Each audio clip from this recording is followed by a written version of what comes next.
और चूंकि सभी विद्यार्थी जुड़ चुके हैं मुझे लग रहा है। Good afternoon, welcome, good morning, good evening. चलिए, अभिवादन सभी का। क्या बात है, शाबाश, सभी लोग आ गए ना। Very good, very good, very good. गहराइयों से दिल से स्वागत आपका, क्योंकि ये वाला सेशन आपके लिए बहुत ज़बरदस्त सेशन है, इम्पोर्टेंट भी है। ठीक है, वेलकम मेरे सभी नए प्यारे विद्यार्थियों का भी दिल से स्वागत, अभिवादन, अभिनंदन। आज के सेशन में हम लोग जो क्रैश कोर्स की कहानी पढ़ने जा रहे हैं, उस कहानी में हम लोग क्या विशेष पढ़ने वाले हैं, सबसे ज़्यादा जरूरी ये है। यूनिट 3 आज कंप्लीट करेंगे, ठीक है, जिसमें हम कंसेप्ट सीखते हैं और उसके साथ एमसीक्यूज की चर्चा करते हैं। पहले एमसीक्यू चर्चा करते हैं, मतलब एक दिन में एक यूनिट पूरा खत्म। ठीक है, इस तरीके से आपके जितने भी यूनिट्स हैं 15, उन सभी को बहुत अच्छे से, बिल्कुल बहुत फाइन, आई एम फाइन, जी जी बिल्कुल, जिनका भी पहला क्लास है या दूसरा क्लास है, दिल से सभी का स्वागत, मेरे बच्चों का, मेरे साथियों का, मेरे दोस्तों का। चलिए, तो आज की क्लास में हम सबसे पहले शुरू करते हैं। 3rd यूनिट का पहला क्वेश्चन गजब का है, आपको सही पहले इसका आंसर देना है, फिर अपन इसकी कंसेप्ट की कहानी पढ़ेंगे। तो सबसे पहला टॉपिक मोटिवेशन ही आता है इसमें।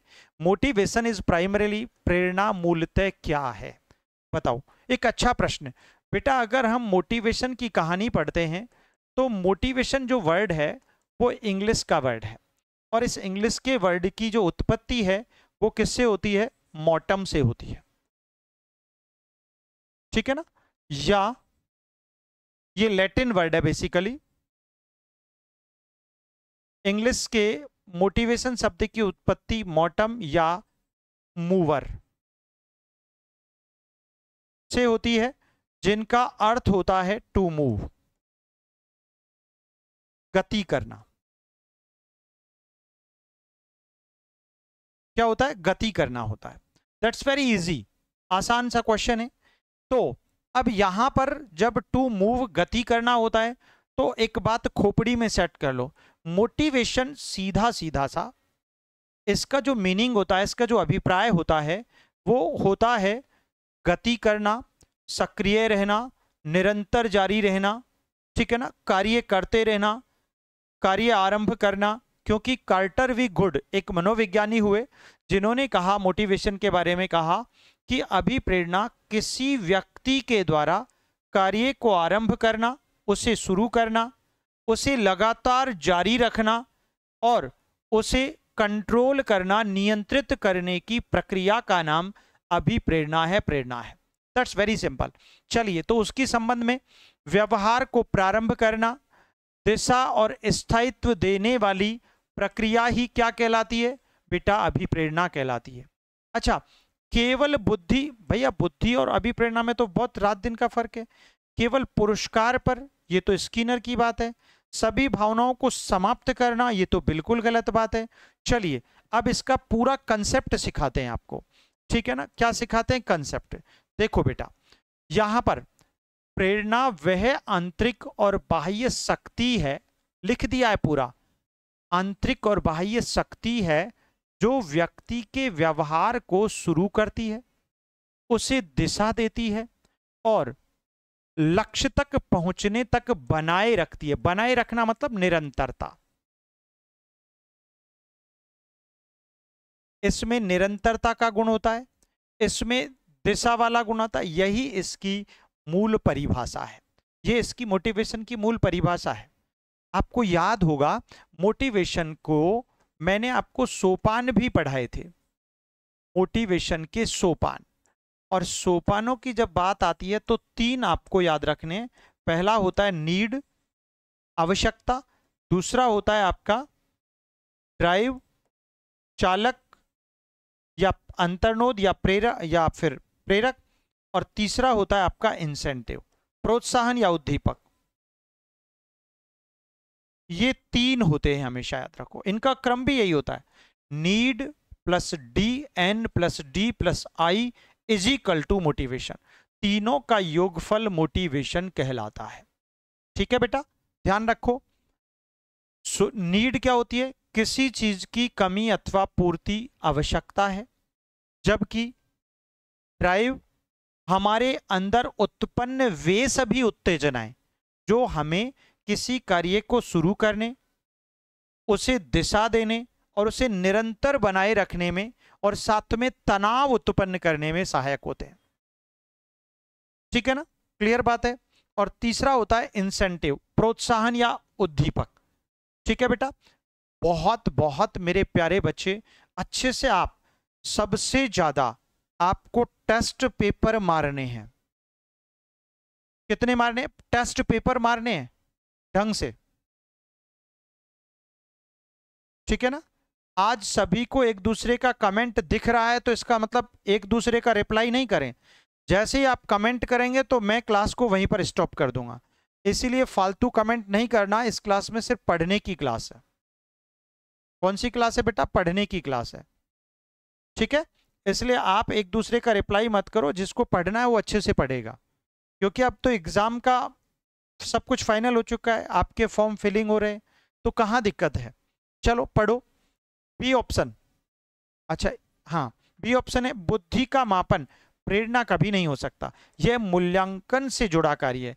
जब भी हम बुद्धि का मापन करते हैं ना, तो बुद्धि के मापन को हम मूल्यांकन प्रक्रिया में शामिल करते हैं। नंबर 2, प्रेरणा केवल पुरस्कार पर निर्भर नहीं करती। हाँ, ऐसा नहीं है कि प्रेरणा में पुरस्कार होता है। यह आंतरिक रुचि और अन्य सामाजिक व्यक्तिगत कारक भी भूमिका निभाते हैं प्रेरणा में। बात सही है।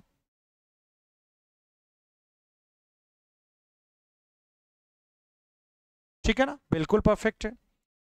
प्रेरणा भावनाओं को खत्म नहीं करती, बल्कि भावनाओं के साथ तालमेल बिठाकर व्यक्ति को सक्रिय करती है। तो प्रेरणा क्या देती है? सक्रियता। प्रेरणा क्या देती है? निरंतरता। प्रेरणा क्या देती है? दिशा, निश्चित दिशा। प्रेरणा कहां तक ले जाती है? निश्चित लक्ष्य तक ले जाती है। ठीक है, वेलकम, स्वागत सभी का। ओके बच्चों, तो इसीलिए आपका आंसर ए परफेक्ट हो गया।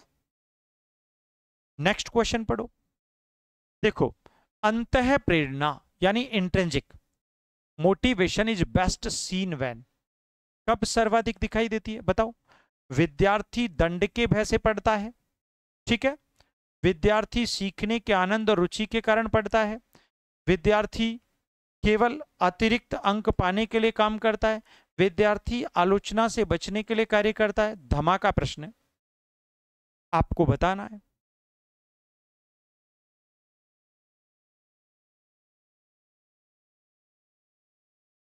देखिए बेटा, जब हम नीड की बात करते हैं तो यह होता है किसी चीज की कमी।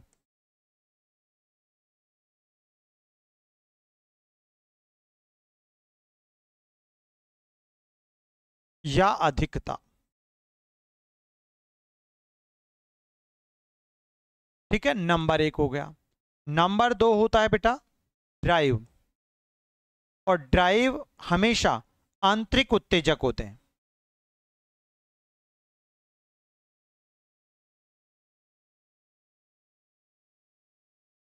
कौन कौन? भूख, प्यास, काम, निद्रा आदि। तीसरा होता है आपका इंसेंटिव, उद्दीपक, जिसे प्रोत्साहन कहते हैं।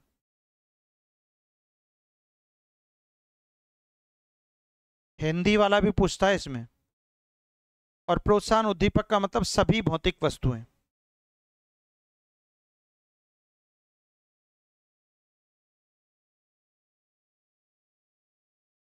प्रश्न पूछा है सभी भौतिक वस्तुएं, यानी जो भी दुनिया की जितनी सारी चीजें हैं ना, जिनको मानव ने अपने सुविधा के लिए बनाया है, चुना है, वो निश्चित रूप से होता है।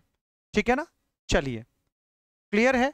तो इस प्रश्न का उत्तर आप सब लोगों ने बेस्ट दे दिया है। जहां पर इंट्रिंसिक पूछा हो, आंतरिक पूछा हो, तो अंदर हमें आनंद की अनुभूति अंदर होती है। ऐसा थोड़ी है कि जब पड़ोसी को किसी कार्य में रुचि होती है, आनंद की अनुभूति होती है, वो काम आपको भी अच्छा लगे जरूरी थोड़ी है ना बाबा ना, ऐसा जरूरी नहीं है। तो ये आनंद और रुचि आंतरिक पहलू है, जबकि भय और दंड ये बाह्य उद्दीपक है। ये क्या है, बाह्य है। ठीक है। इसी प्रकार अंक पाना, मां के पेट से कोई अंक लेकर नहीं आया, सब यहीं मिलते हैं सारे अंक। ठीक है। उसके अलावा आलोचना, आलोचना भी बाह्य है। चलो देखो एक सेकंड के लिए रुको।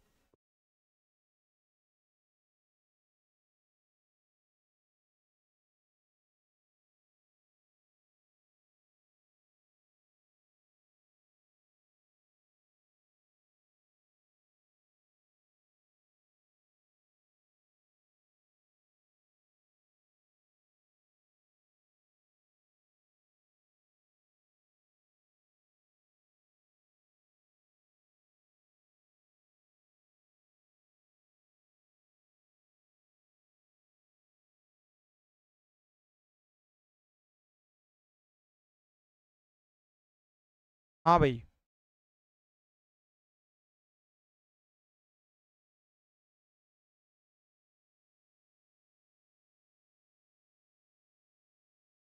क्या अभी भी एक दूसरे को, एक दूसरे की चैट दिख रही है क्या? बताओ तो। यस और नो में जवाब दो फटाफट।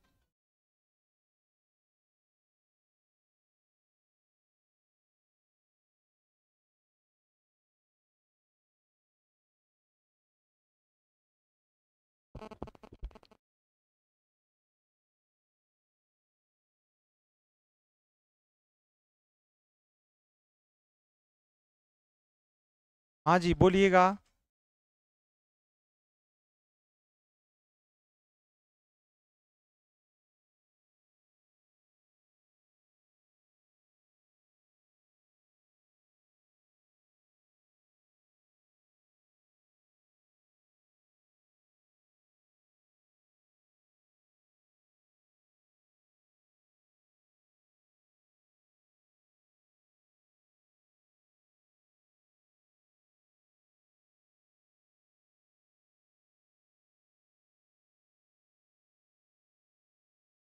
ओके चलो ठीक है। मुझे आता नहीं है, लेकिन आप अच्छे बच्चे हैं, आप कमेंट ना करें तो ज़्यादा ठीक है एक दूसरे के समक्ष। चलिए ठीक है, डिस्कस करते हैं। तो देखिए अब इसका पूरा डिटेल समझ लेते हैं अच्छे से। ये कहता है यह बाह्य प्रेरणा है का उदाहरण है, क्योंकि कार्य दंड से बचने हेतु हो रहा है।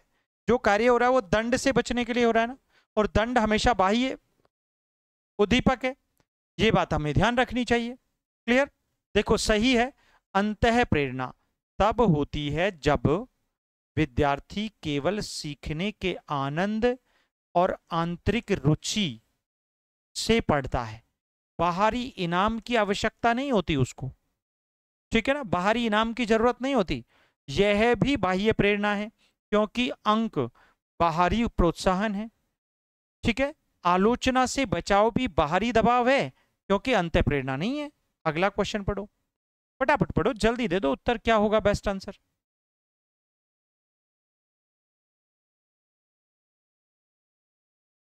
ज्यादा ठीक होगा, मैं अपने ही मोबाइल में देख लेता हूँ।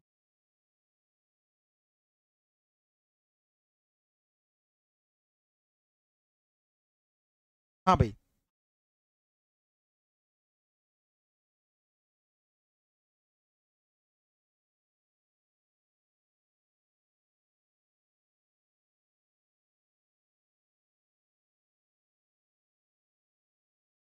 ठीक है, फटाफट बता दीजिएगा आंसर क्या होगा, बेस्ट आंसर क्या होगा।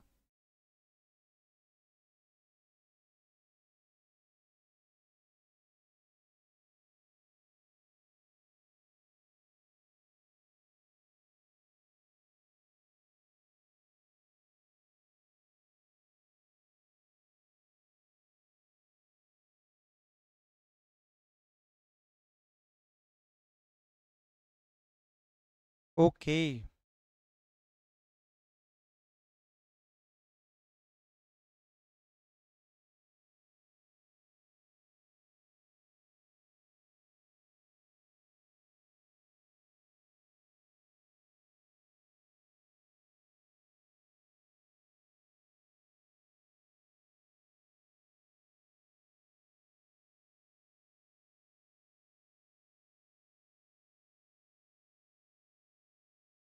चलिए, क्या बात है, ठीक है, परफेक्ट आंसर दिया है सभी लोगों ने।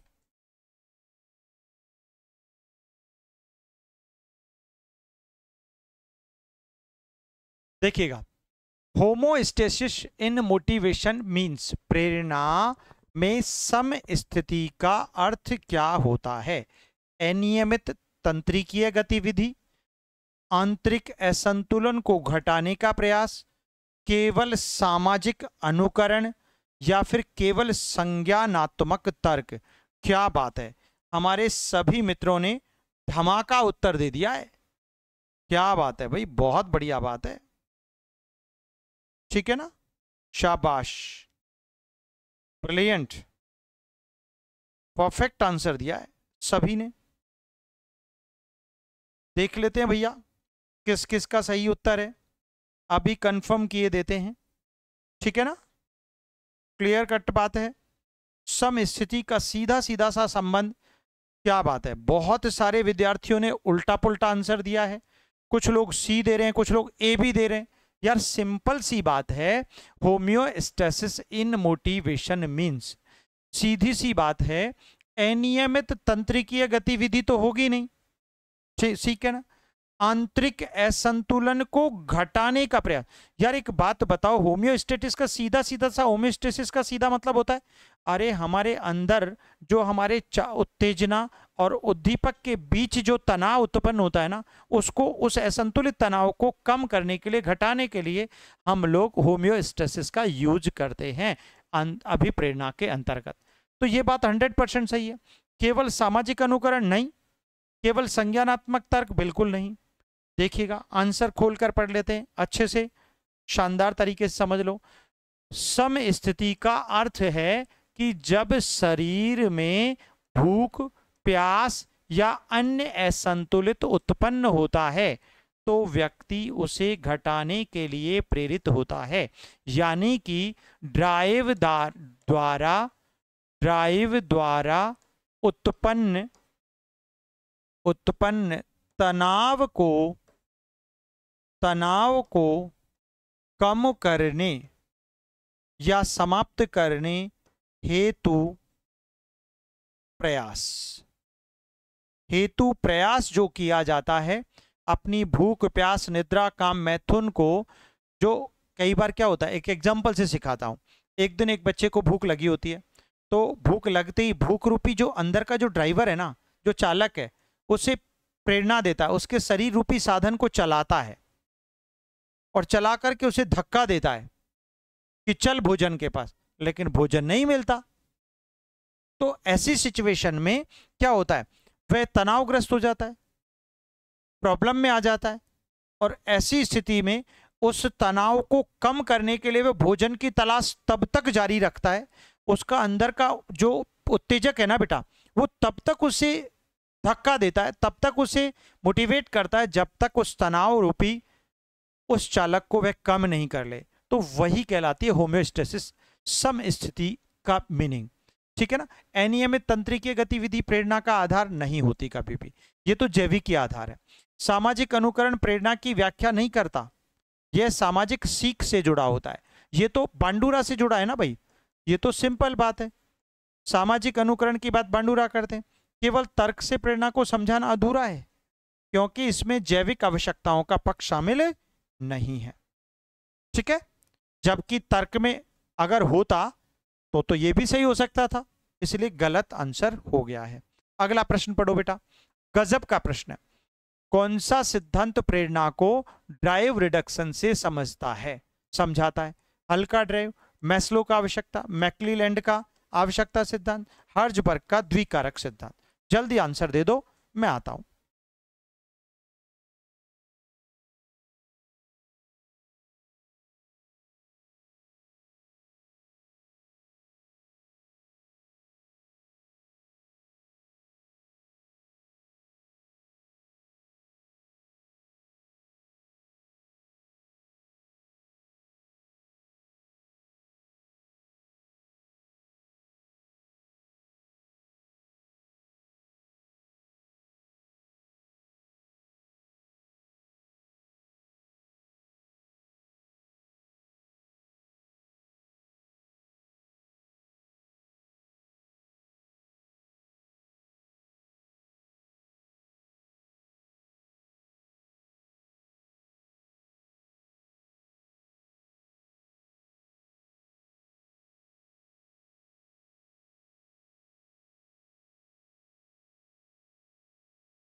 Okay great. देखिएगा, जब भी हम ड्राइव रिडक्शन की बात करते हैं, दो वर्ड हैं बेटा। एक तो आवश्यकता की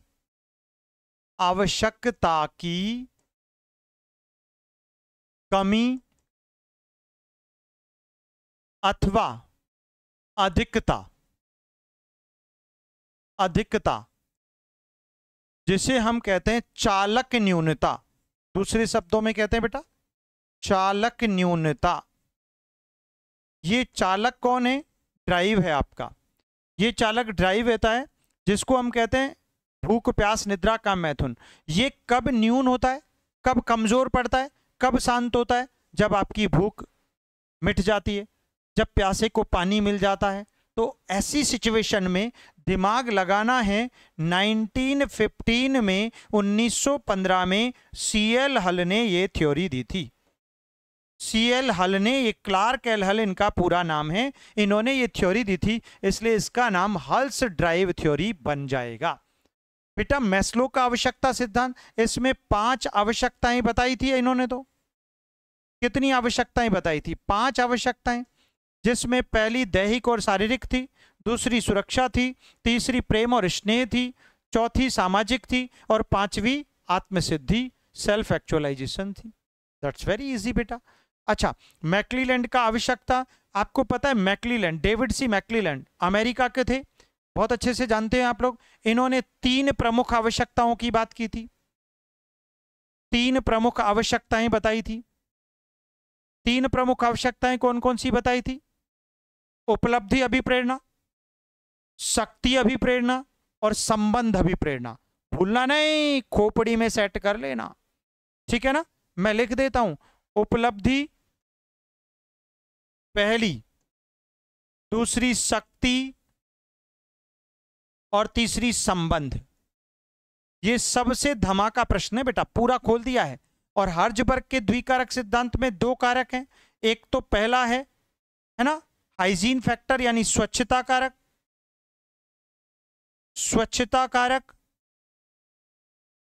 व दूसरा है इनका प्रेरणा या प्रेरक, मोटिवेटर जिसे कहते हैं। ठीक है, बिल्कुल 100% लॉक कर दो। तो आंसर क्या बन गया बेटा? ए परफेक्ट हो गया है मेरे बच्चों। अगर देखो इसकी संपूर्ण डिटेल आप अच्छे से पढ़ लो।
इस सिचुएशन में अब पूरा समझा दिया।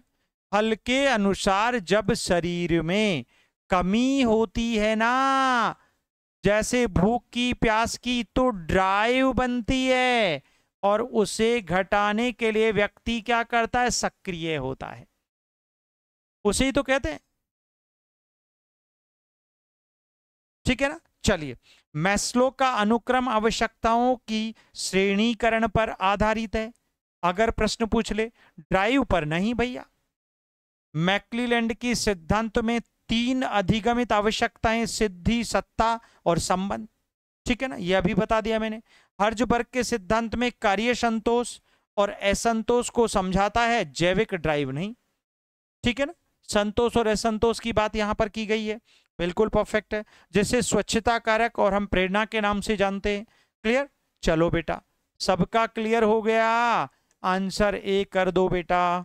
अगला प्रश्न पढ़ो, which statement describes goal commitment in motivation, प्रेरणा में लक्ष्य प्रतिबद्धता को कौन सा कथन दर्शाता है? लक्ष्य अस्पष्ट होने चाहिए, लक्ष्य केवल थोपे जाने चाहिए, प्रयास का लक्ष्य से कोई संबंध नहीं है, उल्टा कर दिया, स्पष्ट स्वीकृत और नमूल्यवान लक्ष्य प्रयास को बनाए रखते हैं, प्रेरणा में लक्ष्य प्रतिबद्धता का कौन सा कथन दर्शाता है? ये धमाका प्रश्न है बेटा। कौन सा प्रश्न है? धमाका। फटाफट आंसर देना है आपको, जल्दी से जल्दी, कोई गुंजाइश नहीं, ठीक है ना? बोलो, फटाफट बोलो।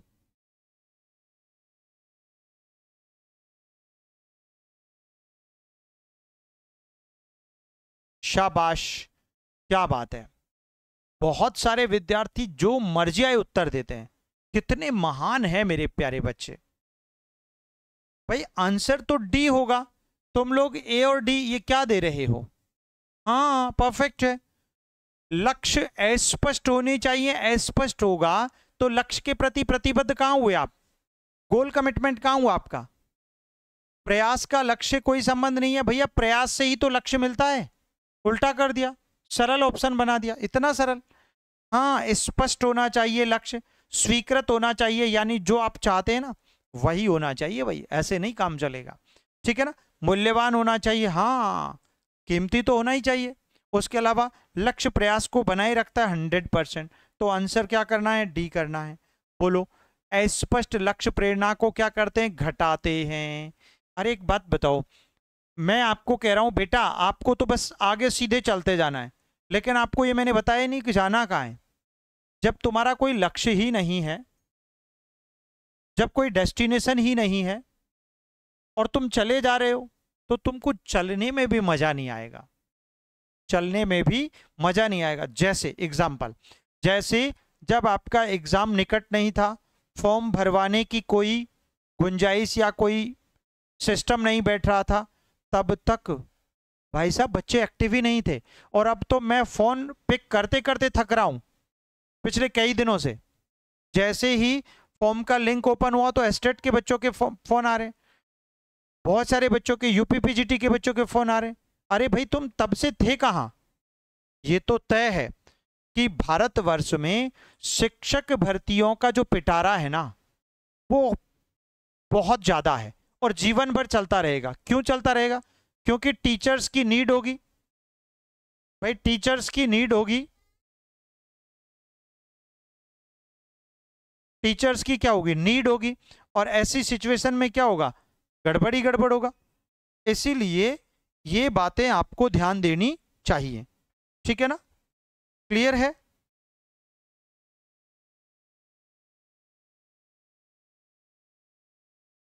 चलिए देखिएगा, तो थोपे गए लक्ष्य विद्यार्थियों में क्या करते हैं? स्वामित्व की भावना कम करते हैं। यार अगर थोप रहे हैं तो बच्चे को अपना सा फील नहीं होता। मैं माता पिता कहे नहीं तुम्हें टीचर बनना है, और बेचारा बनना ही नहीं चाहता, वो तो बिजनेसमैन बनना चाहता है, वो तो दुकान खोलना चाहता है। क्लियर? तो फिर गड़बड़ हो जाएगी। प्रयास का लक्ष्यों से सीधा संबंध होता है, वहां पर नहीं होता है, इसे अस्वीकार करना गलत है। देखो सही, जब लक्ष्य स्पष्ट हो, आत्मस्वीकृत हो और मूल्यवान हो तो व्यक्ति निरंतर प्रयास करता है, यही लक्ष्य प्रतिबद्धता है। दुनिया का बड़ा सच यही है। अगला प्रश्न पढ़ो। तो डी आंसर परफेक्ट हो गया। अगला क्वेश्चन देखो बेटा, कक्षा में मैस्लो के अनुसार, किसके अनुसार पूछ रहा है? मैस्लो के अनुसार। खोपड़ी, जब एग्जाम फाइनल एग्जाम दो ना, तो प्रश्न में जो महत्वपूर्ण शब्द है ना उसको खोपड़ी में सेट कर लो, उसे अंडरलाइन कर लो। लेकिन आप सीबीटी मोड पर एग्जाम देंगे, कंप्यूटर बेस्ड एग्जाम होगी आपकी, है ना? तो ऐसी कंडीशन में आप प्रश्न में जो वर्ड है ना वो क्या पूछ रहा है बस उस पर अंदाजा लगा लेना। शिक्षक को सबसे पहले क्या सुनिश्चित करना चाहिए? उच्च स्तर के लक्ष्यों से पहले आधारभूत आवश्यकताओं की पूर्ति, या फिर सदैव केवल आत्म साक्षात्कार को बढ़ावा देना, या सुरक्षा की उपेक्षा कर केवल मान सम्मान पर ध्यान देना, या आवश्यकताओं को कठोर बिना अति व्यापन मानना? अब देखो, दुनिया का सबसे सरल प्रश्न है, है कि नहीं? शाबाश, मेरे बच्चे सही उत्तर दे रहे हैं, एकदम झक्कास, धमाका उत्तर दे रहे हैं। पूरा फिनिश करना, ठीक है ना? वाह, क्या बात है, हम तो डूबेंगे सनम, लेकिन डूबेंगे तुम्हारे साथ। अब एक दूसरे के साथ डूबना शुरू कर दिया। यार प्रश्न क्या पूछा है? मैस्लो के अनुसार शिक्षक को सबसे पहले क्या निश्चित करें? यार मैस्लो के अनुसार पूछ रहा है, तो मैस्लो की आवश्यकता, 5 आवश्यकताएं नहीं पढ़ी क्या? अरे 5 आवश्यकताएं नहीं पढ़ी क्या? जिसमें पहली आवश्यकता क्या होती है? दैहिक होती है या शारीरिक होती है? दूसरी कौन सी होती है? सुरक्षा। तो सबसे ये कह रहा है, ये कह रहा है कि सबसे पहले, तो सबसे पहले उच्च स्तर के लक्ष्यों से पहले, अरे उच्च स्तर पर, 5वें स्तर पर जाने से पहले आधारभूत आवश्यकता तो पूरी हो यार। व्यक्ति को सुरक्षा तो मिले, उसके शरीर की आवश्यकताएं तो पूरी हो, खाना पीना रोना हंसना, भाई मारे जाओगे वरना। केवल आत्म साक्षात्कार, ये तो 5वीं आवश्यकता है, उल्टा हो जाएगा। तीसरी है स्नेह, चौथी है सामाजिकता, और 5वीं आत्म साक्षात्कार, आत्मसिद्धि। ये है सर्वोच्च, इसलिए गलत हो गया। ये भी गलत है और ये भी गलत है। आवश्यकताओं को कठोर बिना अतिव्यापन मानना गलत हो जाएगा ना। डी क्यों दे रहे हैं उत्तर? ए आंसर सही होगा। देखो, मैस्लो के अनुक्रम में शारीरिक व सुरक्षा जैसी आधारभूत आवश्यकताएं, ये सबसे निम्न है, अपूर्ण अगर हो तो सीखने की उच्च स्तरीय प्रक्रियाएं कमजोर पड़ जाएंगी। अगर सचमुच तुमको तुम्हारी शरीर की आवश्यकता, एक बात बताओ, एक मजदूर है ना, और वो मजदूरी करता है डेली, ठीक है, आप उसे 2 दिन तक भोजन मत दो, तीसरे दिन है ना उसकी एनर्जी डाउन हो जाएगी, वो बेहोश होकर गिर जाएगा। और अगर उसे उसके शरीर की आवश्यकता रूपी भोजन मिल जाए, अगर भोजन मिल जाए तो फिर क्या होगा?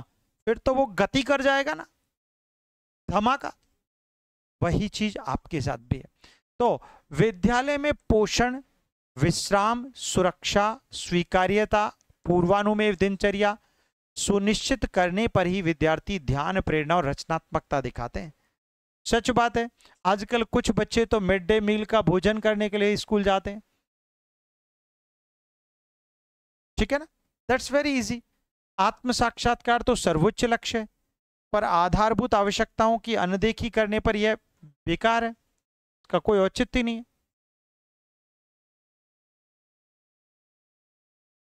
सुरक्षा की उपेक्षा से चिंता उत्पन्न हो सकती है, परिहार उत्पन्न हो सकता है, व्यवहारिक विघटन बढ़ सकता है, मान सम्मान टिकाऊ नहीं बनता है, ठीक है। वास्तविक जीवन में आवश्यकताएं अति व्यापी एवं चक्रीय होती हैं, कठोर एक तरफा क्रम व्यवहारिक नहीं है। कठोर तो वैसे ही गलत है। चलो अगला प्रश्न पढ़ो बेटा, धमाका प्रश्न है, धमाका। और क्लास को तूफानी अंदाज में शेयर कर दिया करो, अपने मित्रों भाई बहनों तक जरूर बता दिया करो। जो नहीं बताते ना, जो कंजूस हैं, वो जीवन भर कंजूस ही रहते हैं।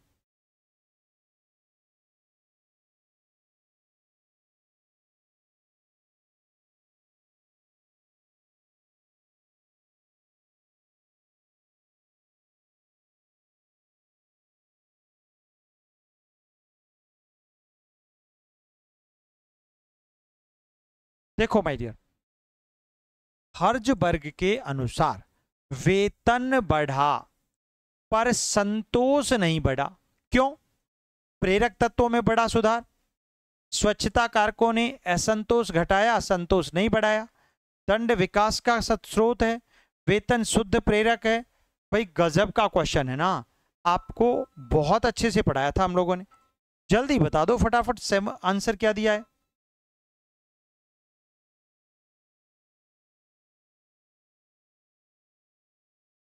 हाँ भाई फटाफट बताओ, बोलो।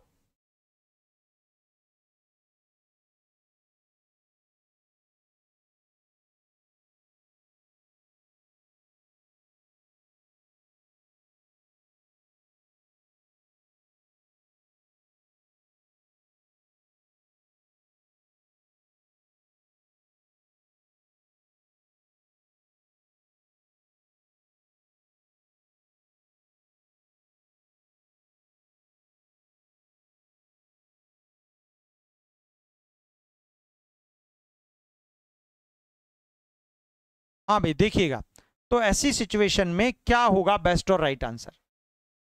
जबरदस्त क्वेश्चन है भाई, सीधी सीधी सी बात है, वाह क्या बात है, उल्टा पुल्टा ए भी आ रहा है बी भी आ रहा है और आंसर भी परफेक्ट होगा।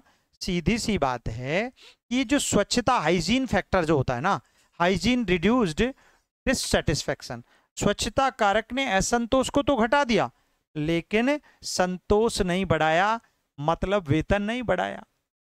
सिंपल सी बात भाई, क्वेश्चन है हर्जबर्ग के अनुसार वेतन बढ़ा पर संतोष नहीं बढ़ा। अरे वेतन बढ़ने से क्या है जब सेटिस्फेक्शन ना मिले? वेतन आपको कितना भी मिले लेकिन जिंदगी जीने का मजा नहीं आता, तो उसमें हाइजीन फैक्टर काम करता है। ठीक है, चलो देखो ध्यान से पढ़ो, गजब का क्वेश्चन है। सबसे पहले हर्जबर्ग के अनुसार वेतन नीतियां कार्य परिस्थिति और जैसे स्वच्छता कारक कमी होने पर असंतोष बढ़ता है, इन्हें सुधारने से असंतोष घटता है, पर संतोष अपने आप नहीं बढ़ता, संतोष बढ़ाने हेतु उन्नति, उत्तरदायित्व, उपलब्धि और अर्थपूर्ण कार्य जैसे प्रेरक तत्व जरूरी होते हैं। इसीलिए माय डियर, ठीक है, स्वच्छता कारक के फलस्वरूप वेतन तो बढ़ गया लेकिन संतोष नहीं बढ़ा, इसका मतलब आपकी उन्नति नहीं हुई, आपकी उपलब्धि आपको नहीं मिली, अर्थपूर्ण कार्य जिंदगी में जो करना चाहते थे वो आपको नहीं मिला, और आपको रिस्पॉन्सिबिलिटी जो मिलनी चाहिए थी, आपको नेता बनना था, वो नहीं हुआ, आपकी प्रोग्रेस नहीं हुई, आपका प्रमोशन नहीं हुआ, तो फिर संतोष कहां से होगा? यार आपके साथियों तो मैनेजर बन गए लेकिन आप एलडीसी हैं, ठीक है वेतन बढ़ रहा है आपका लेकिन साथी तो मैनेजर बन गए, आपको खुशी तो तब होती जब आप भी मैनेजर बनते। यस और नो? बस वही चीज, यदि प्रेरक सच में सुधरते हैं तो संतोष बढ़ता है, पर प्रश्न में संतोष अपरिवर्तित है, ये तो गलत दे रखा है। देखो, दंड वृद्धि विकास का सिद्ध स्रोत नहीं है, यह भय आधारित अनुपालन का ला सकता है। हाँ बिल्कुल परफेक्ट है। उसके बाद वेतन अकेला शुद्ध प्रेरक नहीं है, यह मुख्यतः स्वच्छता कारक है, वेतन तो अकेला तो स्वच्छता कारक में हाइजीन फैक्टर में चला जाता है, इसलिए गड़बड़ है, उत्तर हमारा बी सही होगा लड्डू। अगला प्रश्न पढ़ो बेटा, क्या गजब का प्रश्न पूछा है मैकलीलैंड का। मैकलीलैंड के अनुसार उच्च सिद्धि आवश्यकता वाले विद्यार्थियों हेतु कार्य डिजाइन बताओ। शानदार क्वेश्चन है, बोलो बेटा। अत्यधिक जोखिम, अस्पष्ट प्रतिपुष्टि, सामूहिक उत्तरदायित्व। नंबर 1, अत्यंत कम जोखिम, विलंबित प्रतिपुष्टि, बाह्य नियंत्रण। मध्यम जोखिम, त्वरित प्रतिपुष्टि, व्यक्तिगत उत्तरदायित्व। या अनियमित कठिनाई, प्रतिपुष्टि नहीं, साझा उत्तरदायित्व। भाई धमाका प्रश्न है। देखो मैकलीलैंड, अब एक बात बताओ, यहां पर आपसे कहा है designing task for high nAch students, high nAch उच्च सिद्धि यानी उपलब्धि प्रेरणा, उपलब्धि की आवश्यकता।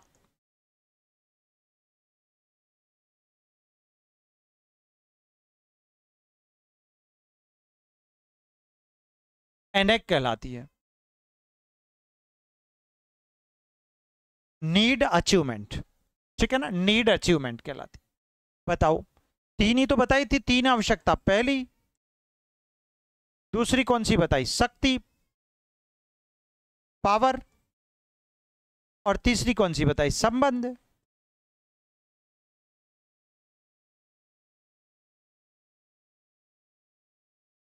वाह मेरे प्यारे मित्रों ने ब्रिलियंट आंसर चुना है, सुपर भैया, सी होगा। एक बात बताओ, मैकलीलैंड के अनुसार उच्च उपलब्धि आवश्यकता वाले विद्यार्थी तो कार्य डिजाइन कैसा करना चाहिए। अत्यंत कम जोखिम, अत्यंत कम जोखिम भी दोगे तो मजा नहीं आएगा, फिर वो हाई कैपेसिटी वाले कैसे बनेंगे, ना ना ना ना ना ना, गलत है। और ज्यादा दे दिया तो नर्वस हो जाएंगे, वो आगे नहीं बढ़ पाएंगे। और एक बात बताओ, अगर आपने एक बच्चे पर ज्यादा प्रतिबंधन लगा दिया तो भी मुश्किल है, और बहुत कम लगाया तो भी मुश्किल है। इसलिए मीडियम चलने दो ना।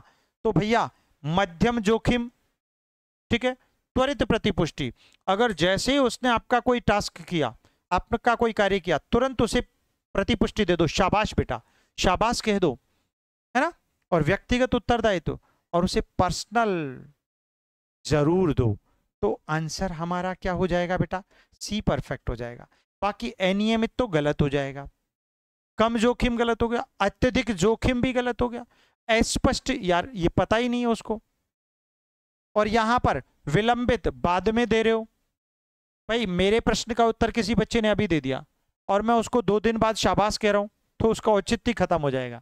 इतना विलंब भी मत करो, मजा ही खत्म हो जाएगा पढ़ने का, ठीक है ना। तो ऐसी स्थिति में आंसर देखो भाई, सी, आंसर सी सही है। उच्च सिद्धि प्रेरणा वाले विद्यार्थी मध्यम जोखिम चुनते हैं, जहां प्रयास से परिणाम बदले। जहां पर वास्तव में मध्यम जोखिम चुनते हैं, जहां पर प्रयास करोगे तो रिजल्ट मिलेगा। कुछ बच्चे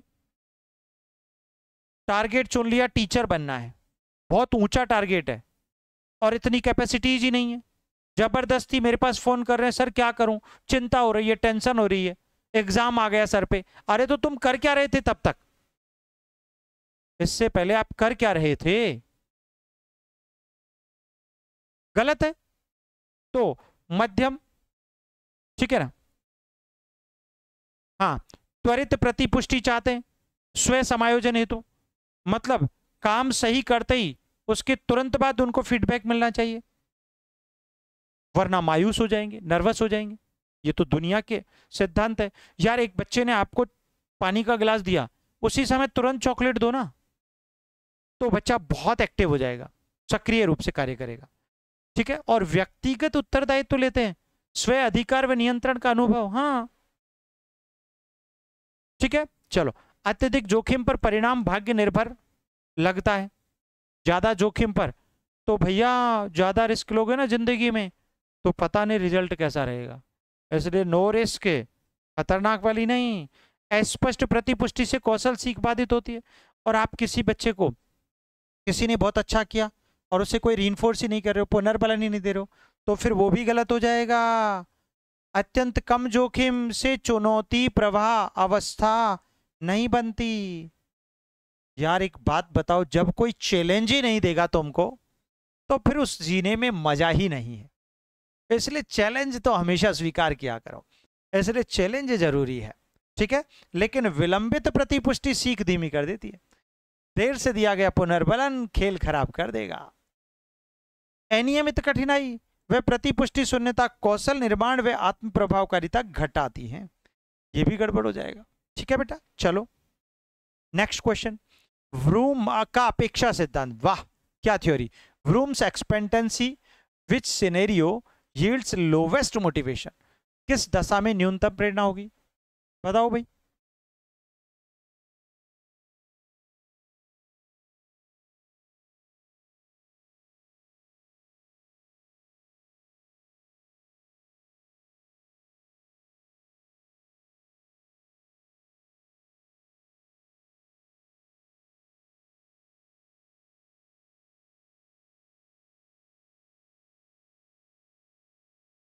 बताओ, व्रूम का अपेक्षा सिद्धांत क्या कहता है? ये बहुत धमाका प्रश्न है बेटा।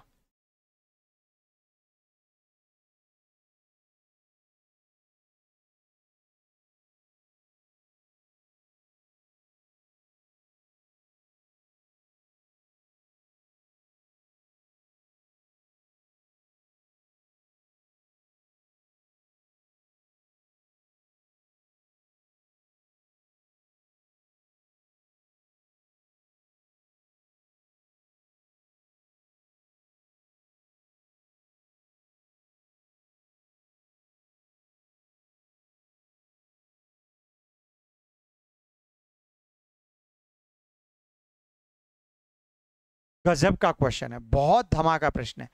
ब्रूम का अपेक्षा सिद्धांत मैंने समझाया था किस दिशा में न्यूनतम प्रेरणा होगी। न्यूनतम प्रेरणा की बात कर रहा है, कम से कम प्रेरणा की बात कर रहा है, ठीक है ना। और कम से कम प्रेरणा की जब बात करेगा तो उच्च अपेक्षा होगी क्या, उच्च साधन होंगे, उच्च मूल्य होंगे। अगर उच्च सब कुछ हुआ तो प्रेरणा भी हाई हो जाएगी ना, ये तो गलत हो गया। वो तो न्यूनतम की बात कर रहा है, हमसे पूछ न्यूनतम प्रेरणा रहा है, ठीक है ना। उच्च अपेक्षा, निम्न साधन, उच्च मूल्य। बेटा एक बात बताओ, साधन निम्न भले ही हो लेकिन अपेक्षा उच्च है और मूल्य भी उच्च है तो भी गड़बड़ हो जाएगा, ये तो गलत हो जाएगा। हाँ, निम्न अपेक्षा, अपेक्षा निम्न है, ठीक है ना। उच्च साधन, उच्च मूल्य, बेटा गलत हो गया।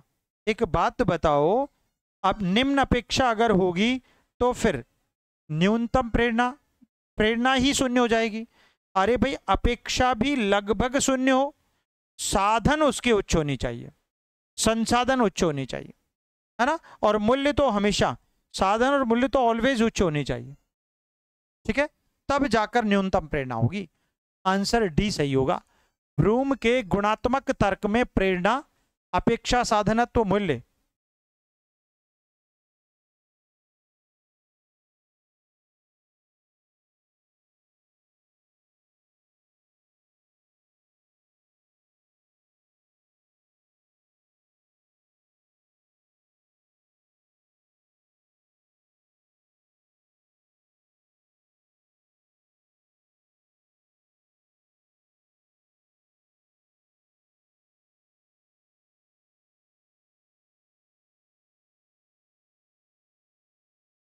कंडीशन में ब्रूम के गुणात्मक तर्क में प्रेरणा, अपेक्षा मल्टीप्लाई साधनत्व मल्टीप्लाई मूल्य, यदि अपेक्षा लगभग शून्य है, व्यक्ति मानता है कि प्रयास से प्रदर्शन ही नहीं बढ़ेगा।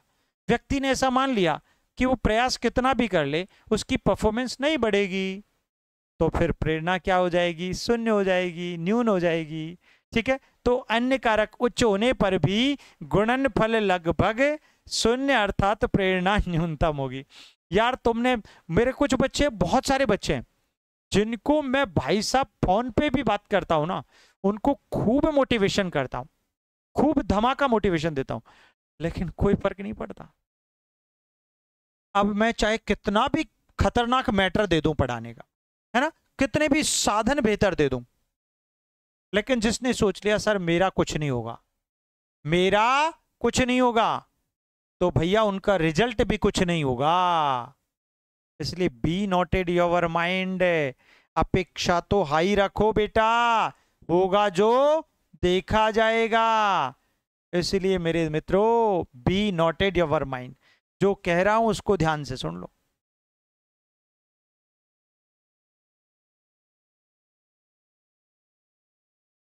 ठीक है ना, साधनत्व कम है, प्रेरणा घटेगी। अगर साधन ही कम है, एक बात बताओ यार, पढ़ाने का मटेरियल ही कम है तो फिर आप प्रेरित कहां से होंगे, नहीं होंगे। साधन ही कम है तो प्रेरणा मिलेगी नहीं, लेकिन भैया संजय सर की उपस्थिति में तो साधन भी इतने होंगे कि पढ़ते पढ़ते थक जाओगे। अब बहुत सारे बच्चे, तो मुझे नए बच्चे जो जुड़ रहे हैं ना सर, वो कहते हैं सर क्या क्या पढ़े, इतना सारा मैटर है एप्लीकेशन पर, जबकि दूसरे यहां पर लोगों के यहां देखा जाता है कि उनके पास मैटर ही नहीं है। तो साधन अगर कम हुए तो प्रेरणा तो वैसे ही घट जाएगी, तो ये तो गलत ही हो गया। पर अपेक्षा शून्य नहीं, अच्छा अपेक्षा कम है पर शून्य नहीं है, प्रेरणा घटेगी पर सबसे कम नहीं, घटेगी तो सही लेकिन ज्यादा कम नहीं। तीनों उच्च होने पर प्रेरणा हमेशा अधिकतम होगी, इसलिए गलत हो गया। अगला प्रश्न पढ़ो मेरे मित्रों। उत्तेजना, प्रदर्शन और कार्य जटिलता सर्वोत्तम संयोजन बताओ। Arousal, performance with task complexity best. भाई उत्तेजना और प्रदर्शन, कार्य की जटिलता, इसका सर्वोत्तम संयोजन कहां पर है। सरल कार्य हो अधिक उत्तेजना होगी, जटिल कार्य पर मध्यम और कम उत्तेजना होगी, क्या सही है। चलो, सरल कार्य है शून्य उत्तेजना होगी, जटिल कार्य पर अधिकतम उत्तेजना होगी। है ना? दोनों में समान उत्तेजना सर्वोत्तम है। जटिल कार्य में उत्तेजना सरल से अधिक होती है। आंसर बताना है आपको। थमा का प्रश्न है, 1 सेकंड रुक जाइएगा बस।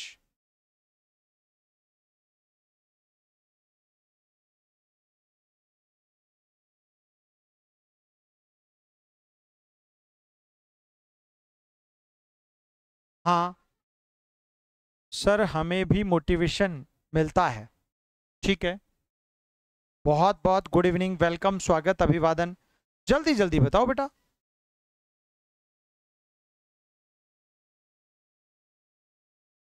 1 सेकंड के लिए आता हूं जब तक।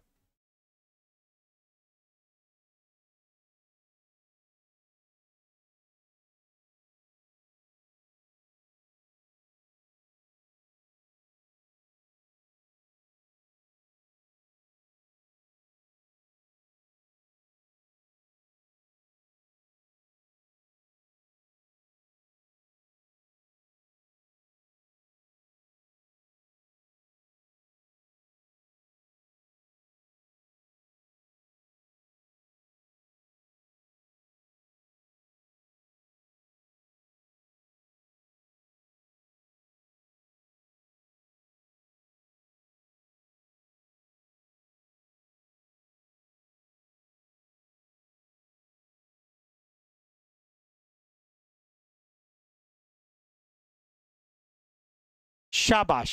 ओ माय गॉड, सी भी आंसर आ रहा है, बी भी आ रहा है। कितने अद्भुत प्राणी है भाई। ये क्या हो रहा है? डिस्प्ले ऐसा कैसे हुआ? अच्छा ठीक है ना सब कुछ? Okay okay okay, done. Simple task. हाँ ओके, बात तो सही है। देखो भाई, सिंपल टास्क हायर अराउजल, सरल कार्य अधिक उत्तेजना होगी। यार जिंदगी में जितना सरल काम होता है ना हमारी जिंदगी में, है ना, जब भी हमारी जिंदगी में कोई भी सरल काम होता है, 1 सेकंड के लिए, ठीक है अब ठीक है भाई, जितना सरल काम होता है ना उसमें तो हम लोग पूरी ताकत दिखा देते हैं, जैसे कि बस हमें ही सब कुछ आता है। सरल काम में तो क्या खतरनाक ताकत लगाते हैं आप लोग, लेकिन जटिल काम होता है ना, टफ होता है, तो हवा निकल जाती है। अरे सरल तो बच्चा ही कर लेगा, क्या करते हो रे यारो, है ना? तो सरल कार्य में अधिक उत्तेजना होती है तो सच बात है, जटिल कार्य में मध्यम कम उत्तेजना होती है, बात सत्य है। इसलिए यही तो उत्तर होगा। आसान क्वेश्चन का आसान जवाब है। आंसर देख लो, ए, या बिल्कुल। याक्स और डॉडसन ने के अनुसार सरल कार्य अधिक उत्तेजना पर बेहतर निपटते हैं। ऊर्जा चेतना सहायक होती है।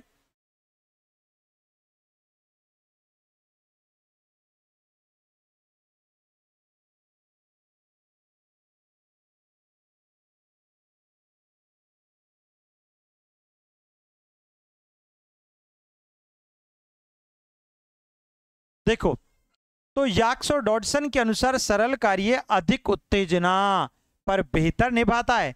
ऊर्जा चेतना सहायक हो जाती है उसमें, जबकि क्योंकि ऊर्जा लग जाती है ना पूरी, जबकि जटिल कार्य सूक्ष्म ध्यान मांगते हैं। ठीक है ना? इसलिए मध्यम कम उत्तेजना पर सर्वोत्तम प्रदर्शन मिलता है। अच्छा, शून्य उत्तेजना पर सतर्कता घटती जाती है, कुछ नहीं है। अगर उत्तेजना ही शून्य है तो फिर कोई सतर्कता नहीं होगी। जो इजी क्वेश्चन होता है तो आप लोग जल्दी आंसर, हाँ yes yes yes yes, perfect. कार्य पर अत्यधिक उत्तेजना त्रुटि और घबराहट बढ़ाता है। अच्छा, कार्य प्रकृति के अनुसार सर्वोत्तम उत्तेजना बदलती है। कार्य की जैसी प्रकृति होती है ना, उसी अनुसार उत्तेजना बदलती जाती है, इसलिए एक समान मानना गलत है। जटिल कार्य में अत्यधिक उत्तेजना संज्ञानात्मक अतिभार बढ़ाती है। जटिल कार्य में हाँ, सरल से अधिक तर्क रखना चाहिए, उल्टा कर दिया, इसलिए आंसर ए सही हो जाएगा। क्वेश्चन नंबर 2 देखो, self regulation cycle in learning which set is most, अधिगम्य आत्मनियमन चक्र कौन सा समुच्चय सबसे पूर्ण है? बोलो जल्दी दे दो आंसर फटाफट।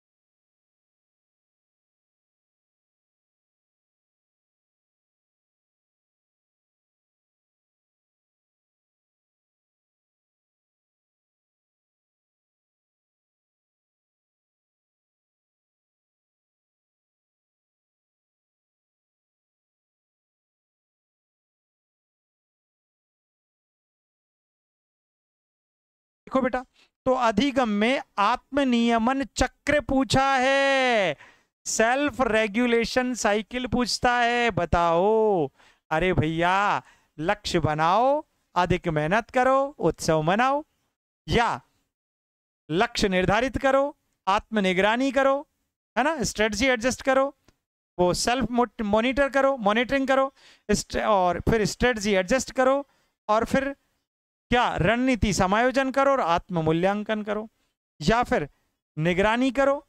सबसे पहले शिक्षक निगरानी करे, विद्यार्थी पालन करे, एक बार परीक्षण किया जाए, बाद में निर्णय, पहले कर दो मनन न करो। ये तो उल्टा है, आंसर तो सरल है यार, इसीलिए तो सरल कार्य में उत्तेजना अधिक होती है, झक्कास फटाफट आंसर आते हैं गोली की तरह। जैसे गोली बंदूक से निकलने पर सामने वाले दुश्मन को बचने का मौका नहीं देती और उसे, ठीक है ना, वही चीज देखो। तो ऐसी सिचुएशन में आपका आंसर बी बेस्ट होगा बेटा।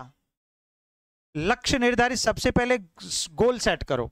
आज तक जिन बच्चों का, अभी भी बहुत सारे मेरे बच्चे, अरे यार मेरी क्लास में एडमिशन लेने के बाद तुम लोग अभी कौन सी दुनिया में हो यार, क्रैश कोर्स वाला कंसेप्ट, उसके बाद उसके साथ में नोट्स, शानदार टेस्ट सीरीज उपलब्ध है, फिर भी उल्टा पुल्टा कर रहे हो।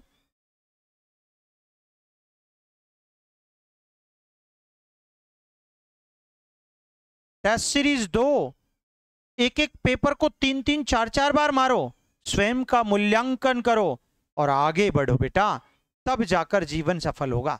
इसलिए लक्ष्य निर्धारित कर लो, मुझे आज ये चैप्टर क्लियर करना है, खत्म बात।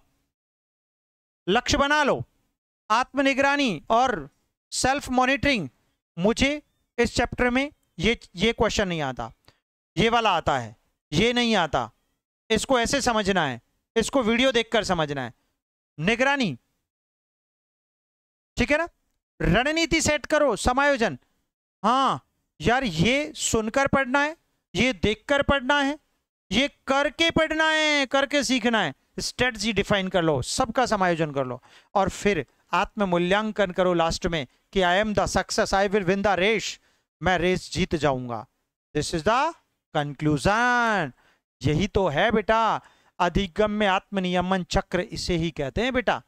बी को लॉक करो। ये प्रश्न आएंगे तुम्हारी एग्जाम में, ऐसे क्वेश्चन आते हैं और कहते हैं कि खोपड़ी सेट हो जाती है।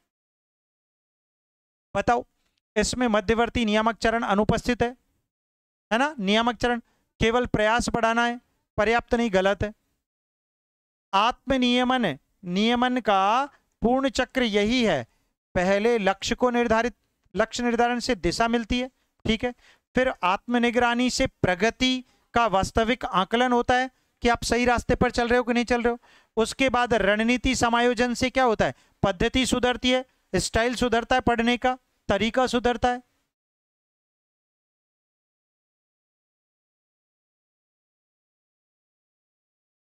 है ना, और अंत में आत्म मूल्यांकन से अगले चक्र के लिए प्रमाण आधार तैयार होता है। यही क्रम सतत सीख और प्रदर्शन वृद्धि का वैज्ञानिक ढांचा है। धमाका प्रश्न है, इसको तो खोपड़ी में सेट कर लो लड्डू, आंसर बी कर दो बस। बाह्य निगरानी पर आश्रित मॉडल आत्मनियमन नहीं होता, जो बाहरी है वो आत्म कैसे हो सकता है ना। अनियोजित क्रिया मनन गलत होता है, जिसका नियोजन ही नहीं है, जिसकी कोई योजना ही नहीं है, जिसकी कोई दिशा ही नहीं है, गलत। चलो बेटा, एक और धमाका प्रश्न है, करो आंसर दो। ब्रूम का प्रतिरूप अपेक्षा लगभग शून्य, साधनत्व और मूल्य उच्च हो, एक परिवर्तन से प्रेरणा अधिकतम कैसे बढ़े। बड़े इनाम की घोषणा करना, ग्रेड से मजबूत संबद्धता बताना, कौशल निर्माण द्वारा अपेक्षा बढ़ाना, कभी कभार सामान्य प्रशंसा करना। धमाका प्रश्न है बेटा, जल्दी दे दो मेरे बच्चों। वाह, शाबाश मेरे सभी लाडले प्यारे विद्यार्थी, ये बैच है ना आपके लिए रामबाण होगा। और गलती से इवनिंग वाली क्लास को, वाईटी वाली क्लास को मिस मत किया करो। धमाका क्लास होती है हमारी डेली वाली क्लास, ठीक है।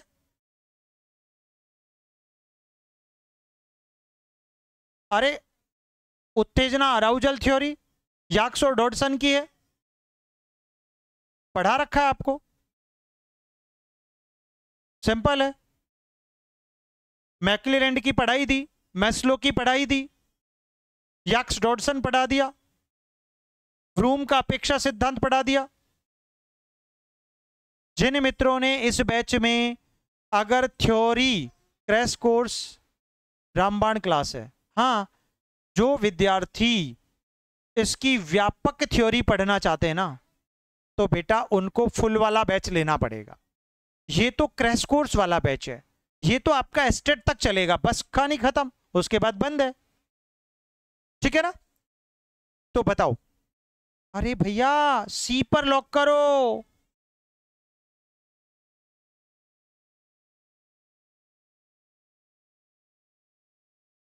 ठीक है ना, सी पर ब्लॉक करो। व्रूम का प्रतिरूप अपेक्षा क्या कहता है? Vroom model expectancy is near zero, instrumentality and valence are high, what single change maximally raises motivation. धमाका प्रश्न है यार। एक बात बताओ, कौशल निर्माण द्वारा अपेक्षा को बढ़ाना, ठीक है ना। एक देखो पूरा डिटेल समझो। केवल इनाम बढ़ाने से मूल्य तो और बढ़ेगा, पर मूल बाधा अपेक्षा है। इनाम बढ़ाने से क्या होगा? ठीक है ना। गुणनात्मक ढांचे में शून्य सदृश कारक पूरी प्रेरणा को दबाए रखता है। भैया एस्टेट के बाद टीआरई 4 का अलग से क्रैश कोर्स आएगा, ठीक है ना। हाँ उपयोगी तो है, उसमें कोई संदेह नहीं है। चलो, साधनत्व तो पहले से उच्च है और इसे प्रचारित करने से बाधा का स्तर नहीं बदलता। कौशल निर्माण, क्रमिक अभ्यास और लक्षित प्रतिपुष्टि से विद्यार्थी को यह अनुभव होता है कि प्रयास से प्रदर्शन बदलता है। यार सच बात है, जिंदगी में जो मेहनत करते हैं ना, सफलता उन्हीं को मिलती है। 100% है यूपीपीजीटी के लिए।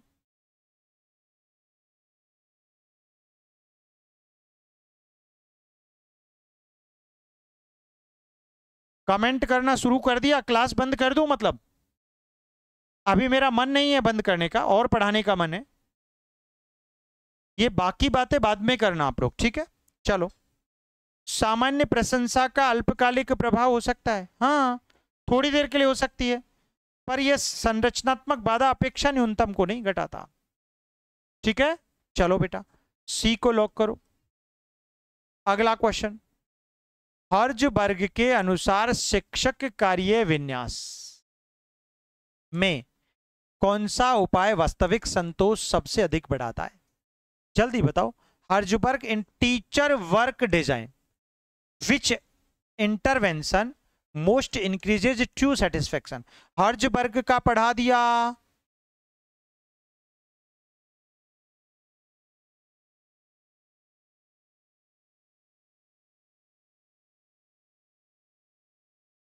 ठीक है ना। क्या नहीं आ रहा है, क्या आ रहा है, ये सब बाद में बात करेंगे। क्लास के पहले और क्लास के बाद बात कर सकते हैं आप।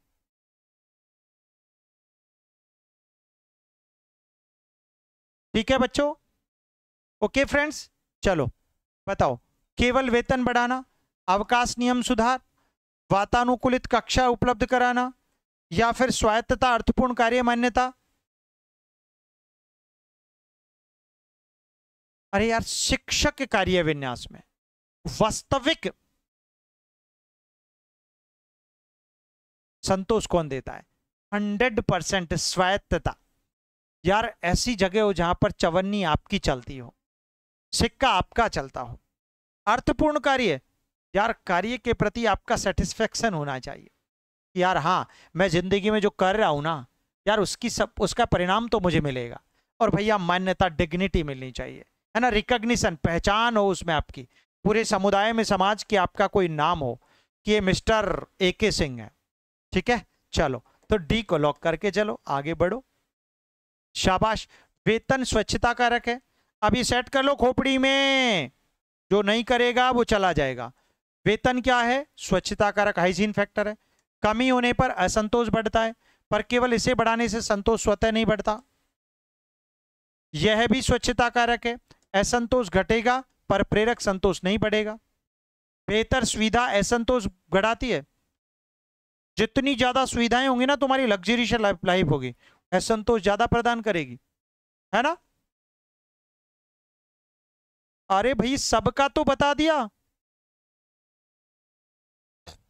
यार, क्या बात करते हो, कितना दुखी कर देते हो कई बार। हर्ज़बर्ग का द्विकारक पढ़ा दिया, मैस्लो का आवश्यकता अनुक्रम पढ़ा दिया,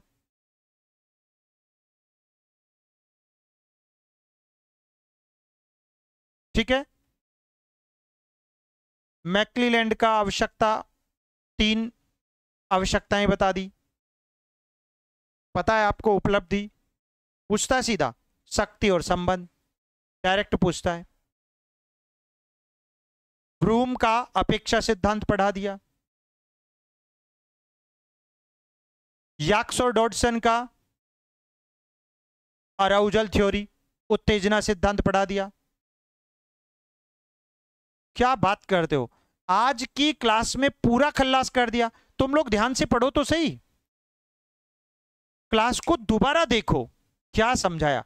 एक एक क्वेश्चन में पूरा कंसेप्ट लेके चल रहा हूं, इसीलिए तो क्लास का नाम ही कंसेप्ट विद MCQ है। जो इस क्लास को पढ़ लेगा ना उसका बेड़ा पार है। 3rd यूनिट की बात कर रहे हैं।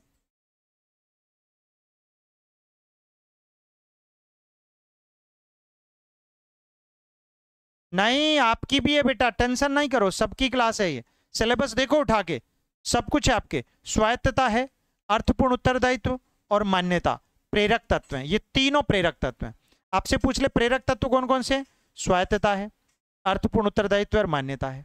ये उपलब्धि, अनुभव, स्वामित्व भाव और विकास अवसर बढ़ाते हैं, जिससे वास्तविक संतोष तथा दीर्घकालिक प्रतिबद्धता बनती है। धमाका प्रश्न है बेटा। सारी चीजें ऐसे पढ़ते चलो, शाबाश बेटा। आज ही की क्लास में तो बताया, देखो प्रमाण दिया है। जिस बच्चे को हमारे को सबसे ज्यादा डर लगता है वो आज कहता है सर आनंद आ रहा है, सर स्कोर भी बढ़ रहा है ना। बोलो। सिद्धांतों में पूर्वानुमान, अचानक तेज धड़कन, फिर भय का नामकरण, कौन सा सिद्धांत सर्वाधिक अनुकरण करता है? सेक्टर सिंगर बहुत अच्छे से पढ़ा रखा है खोपड़ी में, कैनन बार्ड भी पढ़ा रखा है, नाम से दे दिया समकालिक। साथ साथ चलते हैं, एक साथ।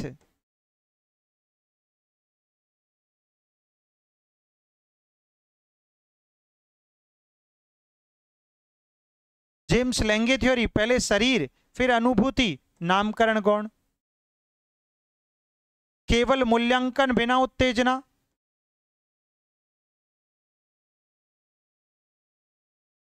बोलो आंसर दे दो, धमाका प्रश्न। कौन दे रहा है सही उत्तर?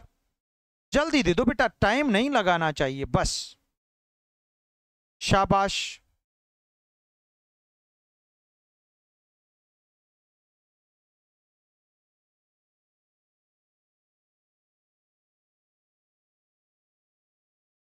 सर आपका क्लास हुआ था सर?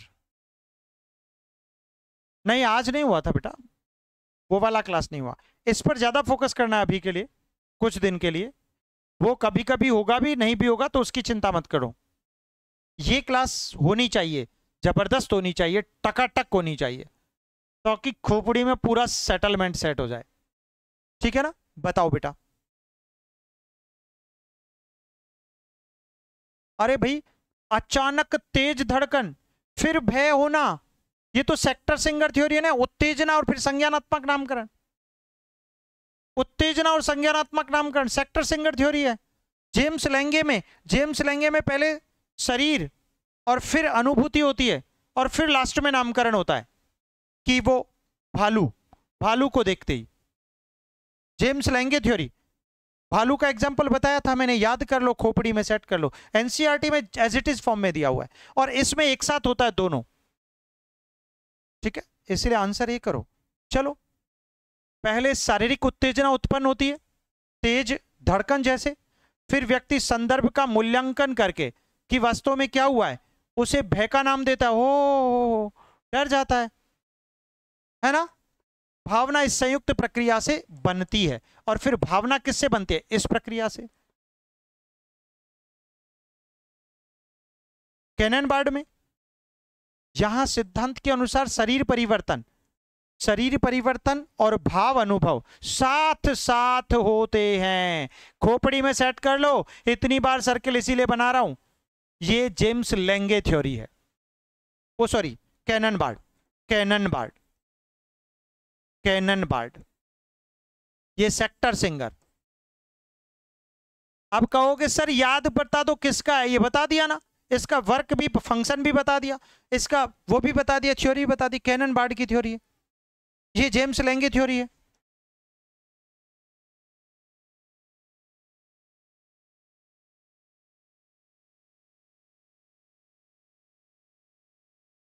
ठीक है ना, और बिना शारीरिक उत्तेजना के केवल नामकरण को पर्याप्त माना नहीं जा सकता। ठीक है, इसमें शारीरिक क्रम महत्वपूर्ण होता है, शारीरिक क्रम जरूरी होता है, फिर किंतु संदर्भ आधारित नामकरण केंद्रीय नहीं होता, प्रश्न विशिष्ट रूप से लेबल पर बल देता है। ठीक है ना, चलो